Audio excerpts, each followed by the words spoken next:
અને પછી અમરીશ રાજાનું આખ્યાન સંભળાવ્યું છે. એવો પરમ ભક્ત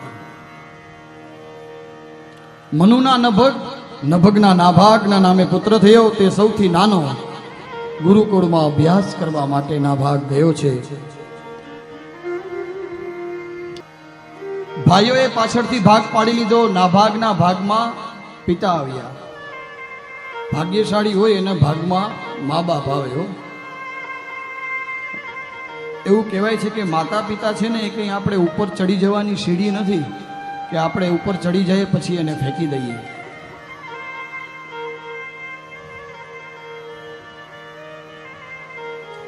અને પિતાના ભાગમાં નાભાગ આવ્યા છે. નાભાગના ભાગમાં પિતા આવ્યા છે. બહુ સેવા કરે છે પિતાની.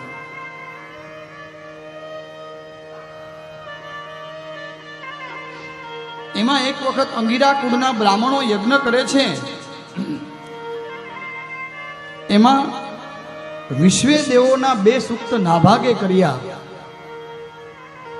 જે કંઈ દ્રવ્ય હતું અમુક યજ્ઞની આસપાસમાં એને આપ્યું. ત્યાં ભગવાન શિવ આવ્યા કે એશતે રુદ્ર ભાગ, આ મારો ભાગ થાય.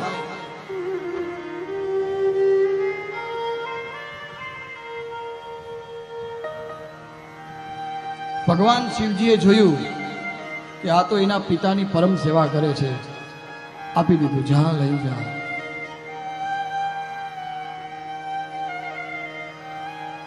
વહાલા શ્રોતાજનો, પછી એ નાભાગના અમરીશ થયા. અમરીશ રાજાની પણ બહુ ખૂબ સરસ મજાની કથા છે. એનું મન ભગવાનના ચરણોમાં, વાણી ભગવાનના ગુણ ગાય એવા અમરીશ રાજા. ભગવાનનું સુદર્શન ચક્ર એની રક્ષા કરે છે. અમરીશે 12 મહિનાની એક એકાદશી કરી, એટલે ટોટલ 24 એકાદશી. છેલ્લી એકાદશી નિર્જલા. એમાં બીજા દિવસે એટલે કે બારસના દિવસે, બારસનો થોડોક ભાગ હતો, એમાં વ્રત ઉદ્યાપન કરવાનું છે. દુર્વાસા આવ્યા છે. આમંત્રણ આપ્યું, ઋષિ આવજો, આપણે સાથે ભોજન કરીશું, પ્રસાદ લઈશું.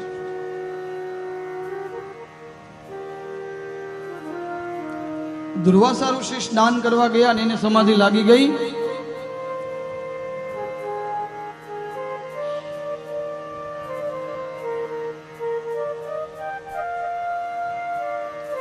પારણું કરવાનું ઋષિને બાકી રહી ગયું. અમરીશ રાજાને સલાહ લીધી ત્યારે કીધું કે તુલસી પત્ર સાથે આચમન કરો. અને એટલામાં દુર્વાસા આવ્યા.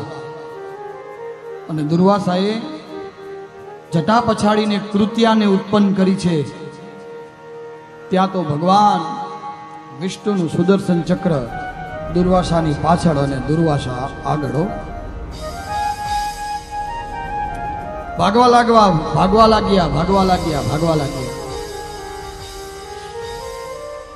બ્રહ્માજી પાસે ગયા, શિવજી પાસે ગયા અને વિષ્ણુ ભગવાન નારાયણ પાસે ગયા. ભગવાને કીધું, અહમ ભક્ત પરાધીન, હું મારા ભક્તોને આધીન છું ભાઈ, હું કંઈ આમાં ન કરી શકું. તે જેનો અપરાધ કર્યો એની પાસે જાય.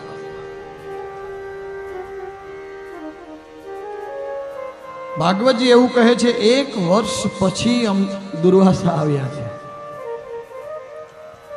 દુર્વાસાએ અમરીશ રાજાની ક્ષમા માંગી. ના ગુરુદેવ, એવું ન કહો.